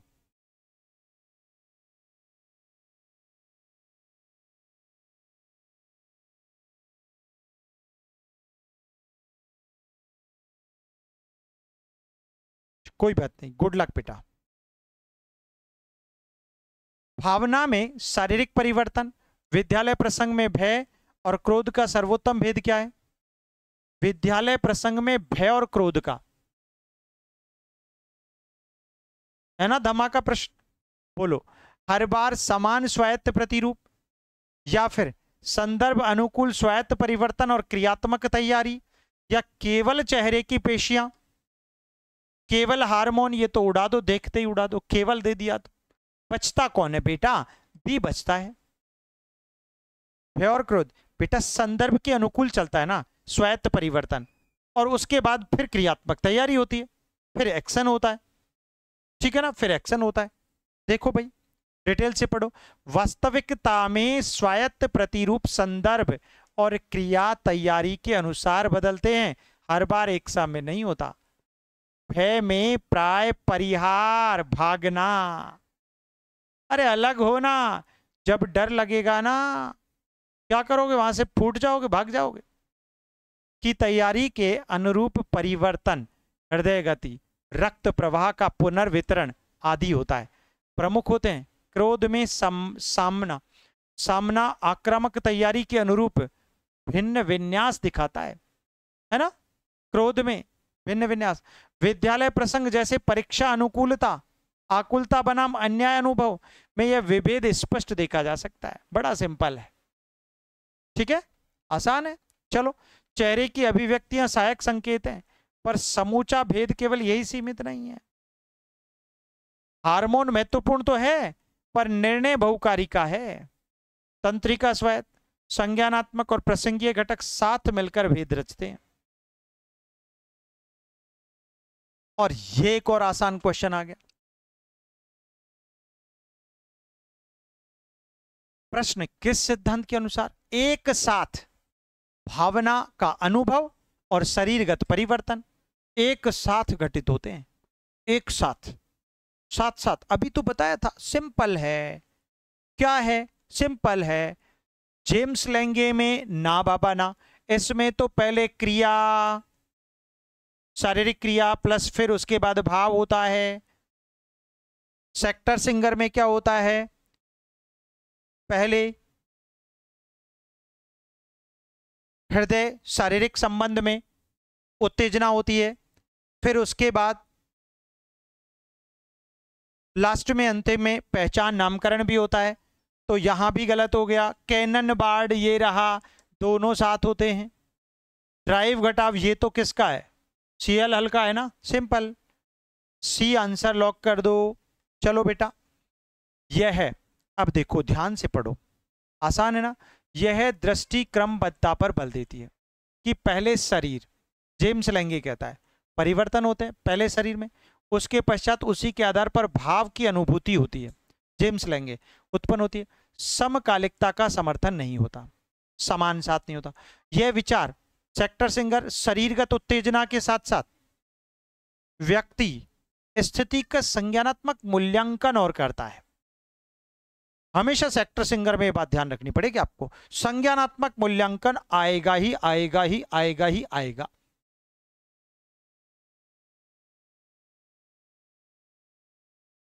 कोई टेंशन नहीं है, ठीक है। यहां भी समकालिकता की बजाय मूल्यांकन आधारित विन्यास प्रमुख है, क्योंकि सेक्टर सिंगर है।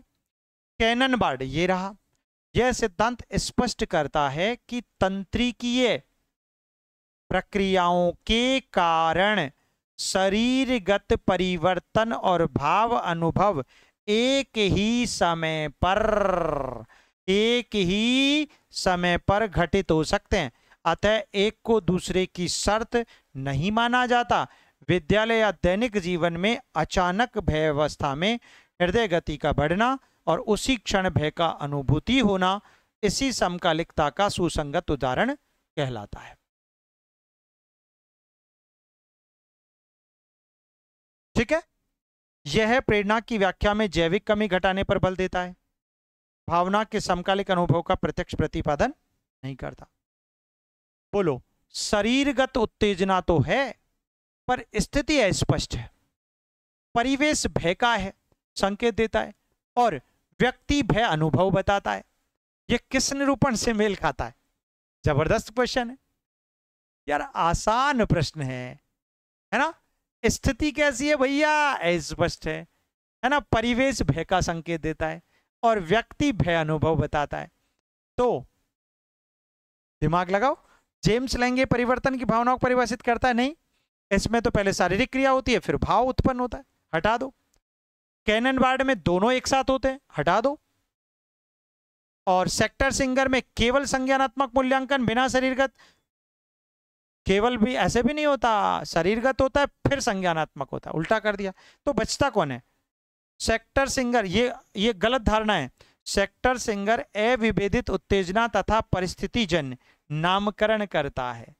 डी विकल्प परफेक्ट होगा, ये बेस्ट आंसर है। ठीक है, देखो डिटेल आ गई।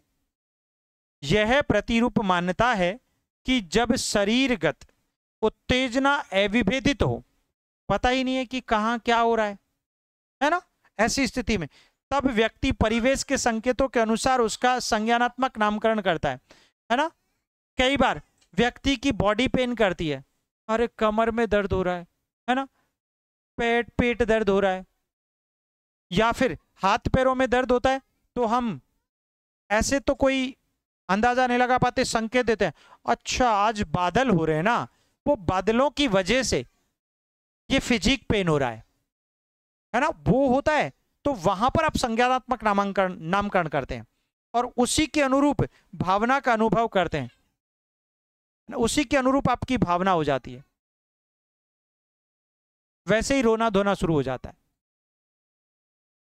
डॉक्टर्स के पास भागते हो। अतः संदर्भ निर्भरता इस दृष्टि का मूल तत्व है।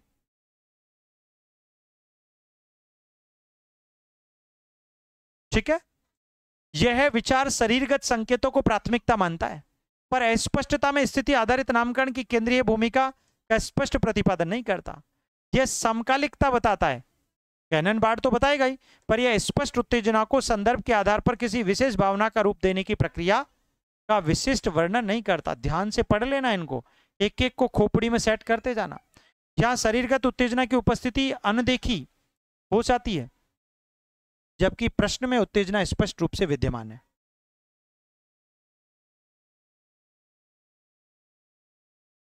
मुखाकृतिक प्रतिक्रिया अनुमति के अनुसार क्या निष्कर्ष निकलता है? बोलो भाई। फेशियल फीडबैक हाइपोथेसिस, चेहरे की अभिव्यक्ति बदलने से अनुभूत भावना प्रभावित हो सकती है या भावना स्थिर होती है, अभिव्यक्ति केवल प्रदर्शन है, अभिव्यक्ति और अनुभूति का कोई संबंध नहीं है, केवल हार्मोन गलत है। यार एक बात बताओ, जैसी मुख की आकृति है ना, जाकी रही भावना जैसी, प्रभु मूरत देखे तिन तैसी। यार तुम जिस भाव से मुझे देखोगे ना, मैं वैसा ही आपको नजर आऊंगा। यही तो कहते हैं श्री कृष्ण पार्थ से कि मैं ही ब्रह्म हूं, मैं ही गति हूं, मैं ही चर हूं, मैं ही अचर हूं। तुम सिर्फ कर्म करो पार्थ, कर्म करो। कर्मण्येवाधिकारस्ते मां फलेषु कदाचन। फल की इच्छा मत कर, वो तो बाद में है, वो तो मैं डिसाइड करूंगा ना कि उसे क्या देना है, तुम्हें क्या देना है। ये मेरा निर्णय है यार। तुम तो अपना काम करो माय डियर, ठीक है ना, तो तुम करते जाओ।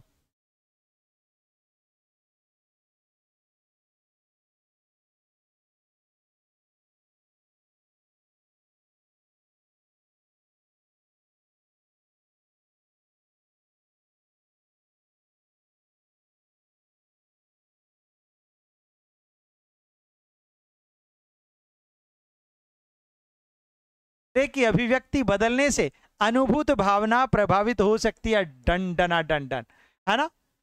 तुम्हें पता है ना, जब पिताजी गुस्से में होते हैं, आंखें लाल होती हैं, तो वहां से हम खिसक लेते हैं, क्योंकि हम समझ जाते हैं अब जूते खाने की बारी है, तो वहां से खिसक लेना। ये चेहरे का ही तो खेल है, तो चेहरे की अभिव्यक्ति बदलने से, है ना। और गजब की बात तो यह है कि हम अपनी मैडम साहिबा की तरफ जैसे ही देखते हैं तो वो हमें क्या बोलती रहती है, आंखें क्यों निकाल रहे हो। अरे भाई हम प्यार भरी नजरों से, निगाहों से देख रहे हैं, उसके बावजूद भी आप हमें ये बोलते रहते हो, क्या बात है। तो वही चीज है ना, तो चेहरे की अभिव्यक्ति बदलने से अनुभूत भावना प्रभावित हो सकती है, हो सकती है। कई बार काम बिगड़ जाते हैं और कई बार काम बन जाते हैं माय डियर, ठीक है ना। टेस्ट सीरीज नहीं ली क्या अभी तक, फूट गए करम। कर क्या रहे हो आप लोग। अरे भाई पेपर मारो, धमाकेदार मारो। जिन्होंने टेस्ट सीरीज नहीं है ले लो फटाफट और पेपर पे पेपर मारो। चलो देखो, चलो भाई देखो, पढ़ो उत्तर। यह विचार बताता है कि यदि व्यक्ति स्वेच्छा से मुस्कान धारण कर ले, हंसना मुस्कुराना स्वेच्छा से, खुद के मन से हंसा करो यार, हमेशा हंसते रहा करो। जय हो तुम्हारी, जय हो, ठीक है ना।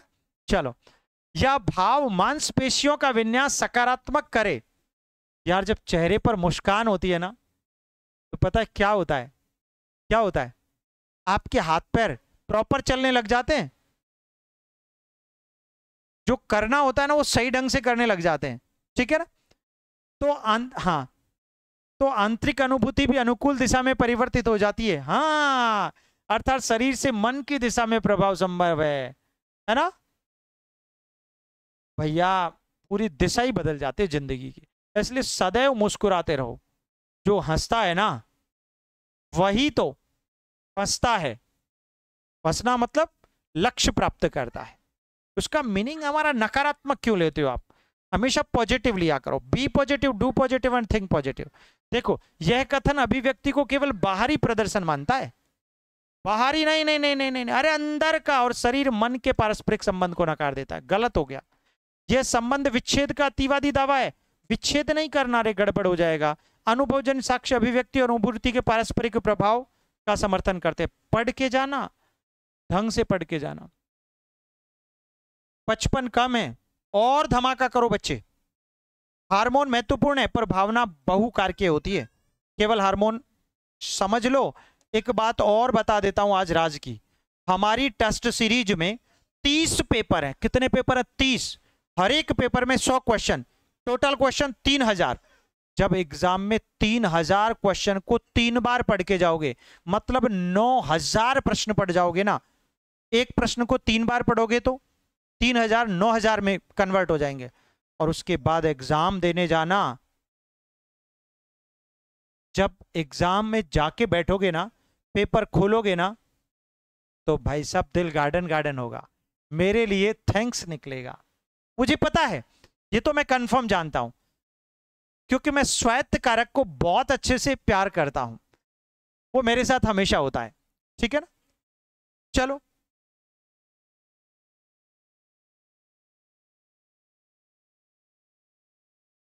ठीक है, चलो नेक्स्ट देखो।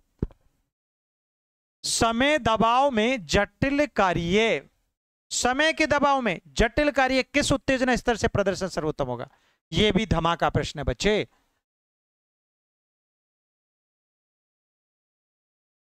आने दो, घबराओ मत। मेरे पेपर में, मेरी टेस्ट सीरीज में जिस बच्चे के 50+ मार्क्स आ रहे हैं ना, 60 तक, तो वो एग्जाम में 100 में से 80 लेकर आएगा, क्योंकि मैंने पेपर का पूरा पोस्टमार्टम किया हुआ है। खोपड़ी अपसेट हो जाती है पेपर देने में, इसीलिए तो उसको एक क्यों कह रहा हूं, 3 बार देने के लिए, इसीलिए कह रहा हूं। और हां, तुम लोग कभी कभी YouTube पर मुझे बड़ा गुस्सा दिलाते हो आप, पेड बैच के विद्यार्थी होकर कहते हो कि पीडीएफ डालो, पीडीएफ डालो, पीडीएफ नहीं मिलेगा, टेस्ट सीरीज का नहीं मिलेगा, नहीं मिलेगा, नहीं मिलेगा। क्यों कहते हो बार बार, क्यों नहीं मिलेगा? कारण समझा दिया मैंने। मैं चाहता हूं कि आप एक पेपर को 3-4 बार दें, रटे नहीं। आप पीडीएफ लेकर सिर्फ रटोगे, मुझे नहीं रटवाना ना, मुझे तो पेपर दिलवाना है आपसे, पेपर दिलवाना है। हो सकता है किसी बच्चे के पैसे बेकार चले गए हों, लेकिन जब रिजल्ट आएगा तब पता लगेगा। मेरे हिसाब से चल जाओ बस आप कुछ दिन के लिए, बाकी तो जो होगा प्रभु पर छोड़ो। चलो बताओ। अत्यधिक उत्तेजना और तीक्ष्ण ध्यान, शून्य उत्तेजना ताकि चिंता ना हो, मध्यम कम उत्तेजना तथा सुदृढ़ कार्य नियामक नियंत्रण, और सरल कार्य जैसा ही उत्तेजना स्तर।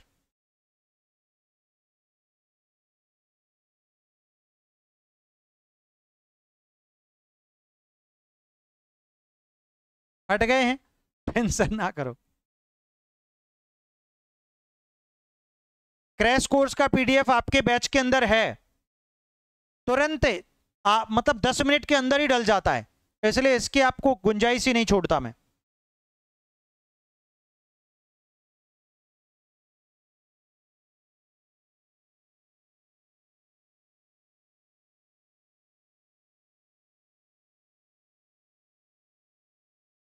वेरी एक्सीलेंट, ब्रिलियंट आंसर दिया है सबने। मैंने अभी समझाया था, ये कार्य उत्तेजना का सिद्धांत किसने दिया था? बताया था मैंने, याक्स डॉडसन।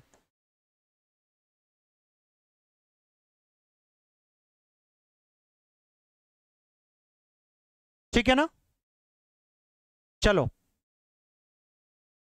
अत्यधिक उत्तेजना से तीक्ष्ण ध्यान, शून्य उत्तेजना से ना, मध्यम कम उत्तेजना तथा सुदृढ़ कार्य विनियामक नियंत्रण। धमाका प्रश्न है, देखो पढ़ो एक्सीलेंट तरीके से। ए, अत्यधिक उत्तेजना जटिल कार्य में संज्ञानात्मक अतिभार बढ़ा देती है, त्रुटि तथा घबराहट बढ़ जाती है। ज्यादा उत्तेजना होगी ना, ओवर कॉन्फिडेंस जिंदगी में नहीं जाना, मारे जाओगे। ओवर कॉन्फिडेंस में नहीं जाना, ज्यादा उत्तेजित मत होना। ठीक है? शून्य के निकट उत्तेजना पर जागरूकता, ऊर्जा और प्रेरणा घटती है। अगर शून्य उत्तेजना हुई तो फिर हवाई निकल जाएगी पूरी, सारा खेल ही बिगड़ जाएगा। हाँ सही, जटिल कार्य में सूचनाओं का चयन करना, अनुक्रमण करना, निरंतर पुनर्मूल्यांकन जरूरी होता है। इसलिए मध्यम कम उत्तेजना के साथ सुदृढ़ कार्य नियामक नियंत्रण से संतुलित सतर्कता बनी रहती है, जिससे सटीकता और स्थिरता बढ़ती है। That's very easy question.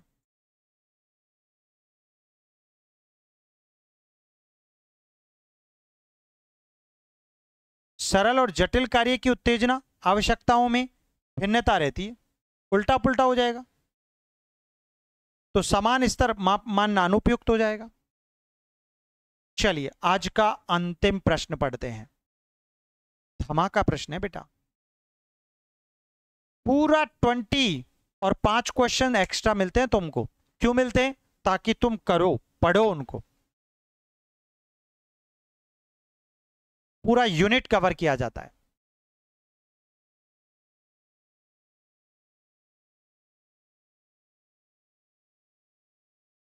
प्रेरणा के ड्राइव घटाव सिद्धांत के लिए सबसे प्रबल चुनौती कौन सा अवलोकन प्रस्तुत करता है?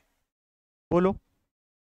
भूखा व्यक्ति भोजन खोजता है, प्यासा व्यक्ति पानी पीता है, निद्रा कमी वाला व्यक्ति विश्राम करता है, और अभाव न होने पर भी जीव नवीन उत्तेजनाओं का अन्वेषण करता है। बोलो बेटा। धमाका प्रश्न है, जल्दी बता दो।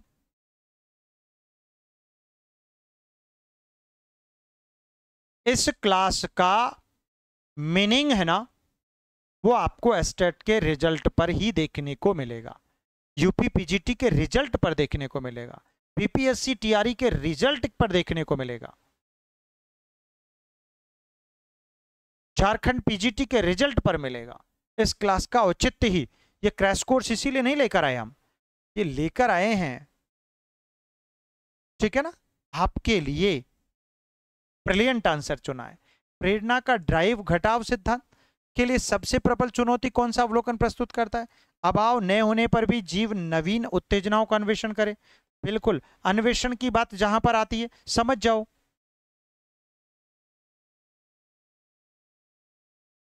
देखो ढंग से सारे विकल्प। यह सिद्धांत का समर्थन करता है क्योंकि जैविक कमी घटाने का व्यवहार दिख रहा है, जैविक घटाने का व्यवहार दिख रहा है, ठीक है ना।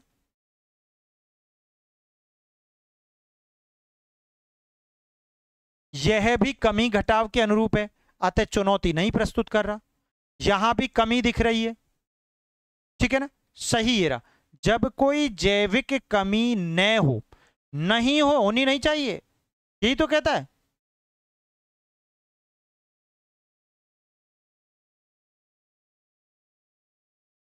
सौ % हो जाएगा, सुपर स्कोर है बेटा। फिर भी जीव जिज्ञासा, खेल, नवीनता, खोज जैसे कार्य करते हैं, तो यह केवल कमी घटाव से प्रेरणा की पूर्ण व्याख्या पर प्रश्न उठाता है, अर्थात उत्तेजना, वृद्धि और प्रोत्साहन मूल्य जैसे तत्व भी जरूरी होते हैं। एक बात बताओ, आपके अंदर भूख ही नहीं है, उत्तेजना ही नहीं है, तो फिर प्रेरणा कहां से आई? संभव ही नहीं। इसलिए जरूरी है। जबरदस्त क्वेश्चन है, अच्छा प्रश्न है, और आंसर डी आपने कर दिया है, ठीक है। चलिए, स्वागत, अभिवादन, धन्यवाद। आज की क्लास को यहीं पर विराम देते हैं। बहुत बहुत शुक्रिया, आप अच्छे से पढ़ते हो। उम्मीद करता हूं ये क्लास आपको बहुत अच्छे से समझ में आ रही होगी, मजा भी आ रहा होगा। शाबाश बेटा, धमाका। चलिए, धन्यवाद।